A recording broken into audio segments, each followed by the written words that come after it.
Parang nag-aulan ay hupad. Madaling makuha. Ipag-anasang Kaya di pag nag-aulan dapat may jacket. Ay, hindi man ako hubad. Hmm.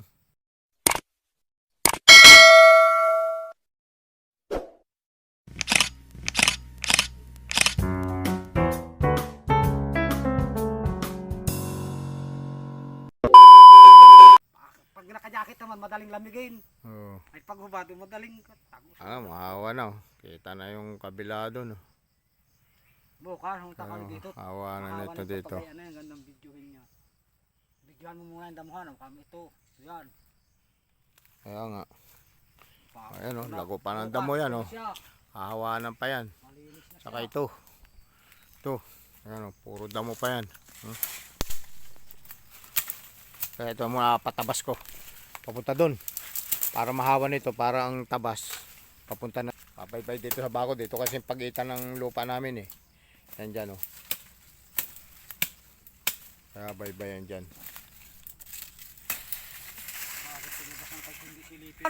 Anong dami. Ang sakit din manusik yung putakti ah. Sabi dito, nangalap na yung putakti ho. Saan? Kahit pala ako pala sa budin sa may tainga ko, tatakbo ko sa ibabaw ng korsada. Nung inahawanan ko yung hilid ng may rikrap. Ay putakti, anong dami. Huwag man yung mga eskwila. Takbuhan sila.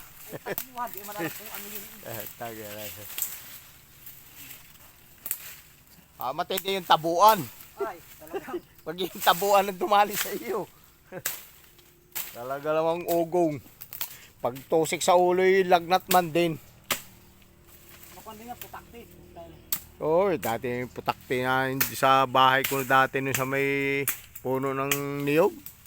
Pinangati ako putang, bakit ka Makati pala may putakti.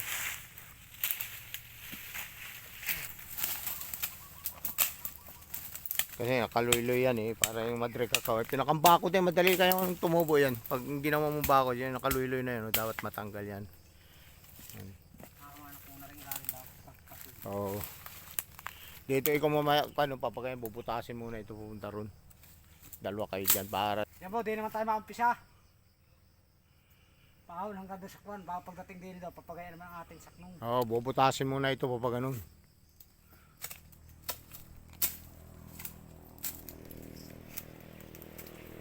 Ipong ko na at kakoy para ang timbo.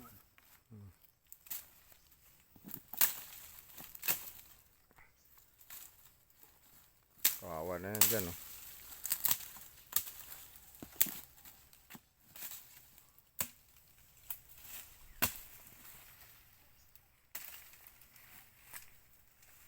Ayun yung pati ko kasi nagagawa.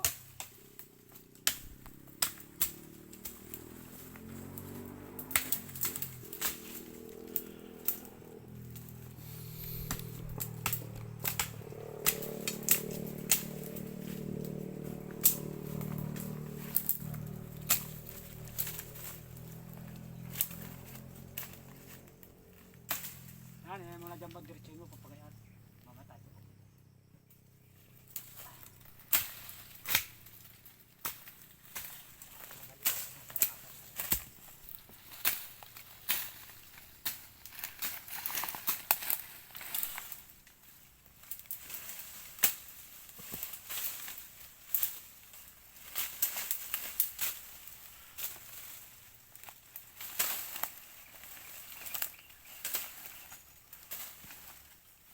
Yung mga bagay na yan ang pasampit dyan eh. Kaya di agad nabutumba yung mga puno kasi dahil sa bagin eh. Yan oh. Talisin mo yan.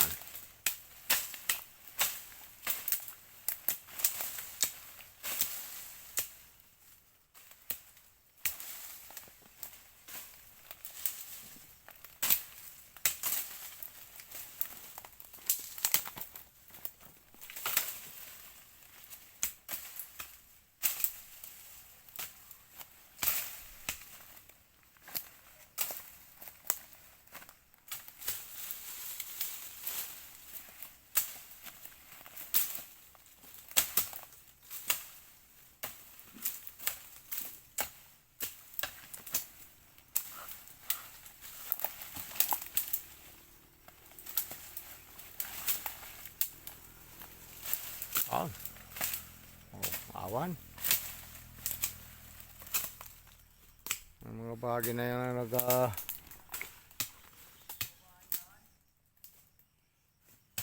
maliliit lang kasi yan kaya mabilis. Yun tamo. Kaya mabilis yan maputol.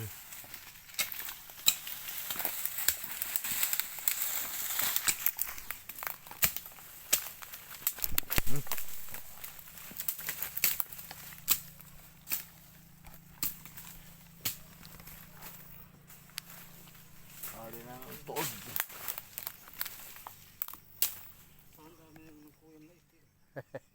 Mga guyam na yan eh. A few moments later.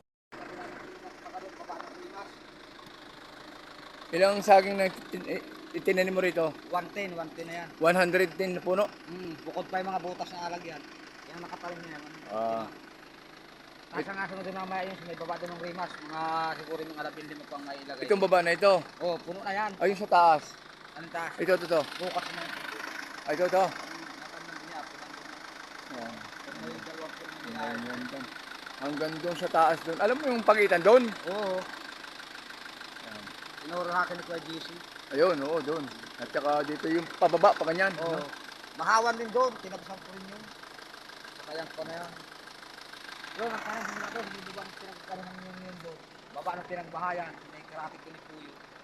Tapos papakayan. Puno lang hanggang doon. Sumay ko na yun. Ay, nung ako namin nandito, hawang-hawan din yan. Hinawanan ko lahat ito. May ibang araw na akong pinabsat. Sino ka ano mo yan? Years. Oo. Jerry? Dala pa yan. Jerry? Nanawar na.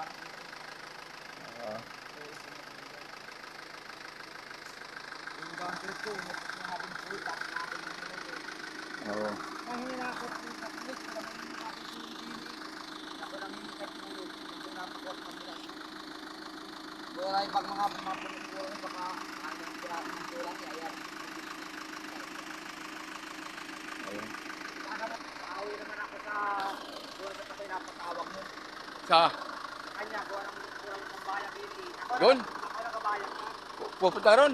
Kaya, matawag lang ako sa tulad. Ah, Sa lunes, yung sa tulad kami. oo. Kausap ko sa diyan sa amin. Okay. Okay.